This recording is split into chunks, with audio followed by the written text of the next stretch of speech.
The NFL season's in full swing, and week 3 brought us plenty to talk about. Record-setting kicks, the 1-2 Chiefs, and a veteran quarterback who just keeps getting it done. We're gonna tell you everything you need to know about week 3 in the NFL. So sit back, relax, and take this in.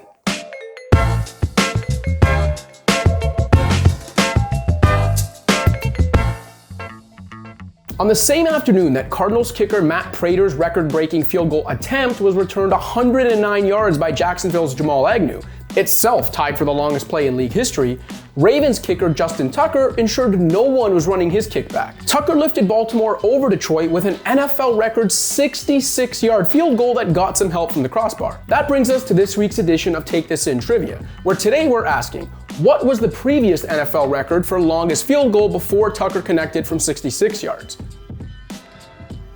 The correct answer is 64 yards, which is what Prater connected from back in 2013 as a member of the Broncos. Before we get back to our week 3 takeaways, just a reminder to subscribe to this channel if you haven't already, and tell your friends to do the same.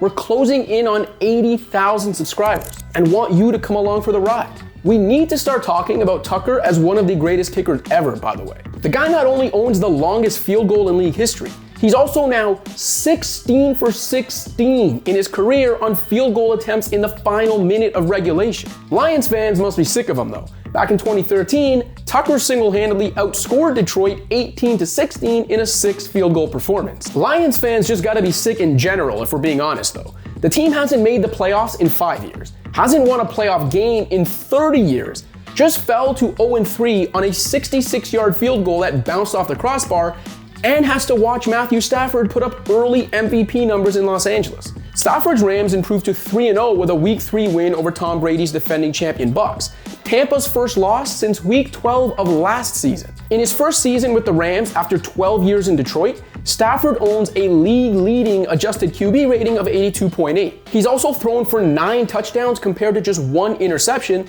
and has completed more than 70% of his passes. Speaking of star quarterbacks, my goodness, Aaron Rodgers. Remember when the Packers got stomped by the Saints? That was so 2 weeks ago. In Green Bay's wild week 3 win over the 49ers, Rodgers had one of those nights where you're reminded that when he's on, it's difficult to imagine how any quarterback could possibly play better. Jimmy Garoppolo brought the Niners back from a 17-0 deficit and orchestrated a terrific 8-play drive to give San Francisco the lead with 37 seconds to go. But even with no timeouts, that's still too much time to leave on the clock for Rodgers, who completed 2 passes to Davante Adams to advance 42 yards and set up Mason Crosby's 51-yard field goal on the game's final play. Just when you think you can begin to doubt Rodgers, he has a game like that to set you straight. Just when I thought I was out, they pulled me back in. You can go on doubting New York football though, as the Giants and Jets remain absolute abomination. At 18-49, the Jets and Giants are tied for the NFL's worst record since the start of the 2017 season. The Jets got thumped in Denver to remain winless in 2021. And they now own the league's worst point differential, having been throttled by 50 points through 3 games. But the winless Giants are somehow even more frustrating. It's year 4 for Giants general manager David Gettleman, year 3 for quarterback Daniel Jones, and year 2 for head coach Joe Judge. Yet the results never seem to get any better for the Giants, who lost at home to the woeful Falcons to fall to 0-3. Jones hasn't been awful, but the offense lacks imagination, the defense can't get a stop when it needs one, and Judge just made one of the most cowardly decisions you'll ever see. Punting from the Falcons' 39-yard line while losing 7-6 midway through the 3rd quarter. And if you think it can't get much worse, the Giants' upcoming schedule includes home games against the undefeated Rams, Panthers, and Raiders, and visits to New Orleans, Dallas, KC, and Tampa. The Giants' failure may not shock you, but the Chiefs have to be the season's biggest disappointment so far. Following Sunday's home loss to the Chargers, Kansas City now sits last in the AFC West at 1-2. If that seems strange, it's because it is. Not counting last season's meaningless finale in which Mahomes didn't even play, the Chiefs had won 31 of their last 34 division games. Now, they're in last place for the first time since Week 11 in 2015. It was a rough first start for Bears rookie QB Justin Fields. Actually, it was a disaster, with Fields going 6 for 20 passing for 68 yards and gaining 12 yards on 3 rushes in a loss to the Browns. He was also sacked 9 times and hit 15 times. Those sacks added up to 67 yards lost, which means the Bears officially netted 1 passing yard. 1.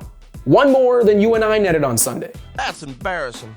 Fields saw a ton of pressure on dropbacks, but head coach Matt Nagy also didn't do anything by design to get him out of the pocket. Fields obviously won't see that kind of pass rush every week, but Nagy really ought to do more to help him. And finally, 3 games into the season, there's an answer to the question of whether Ben Roethlisberger can still be the QB the Steelers need him to be.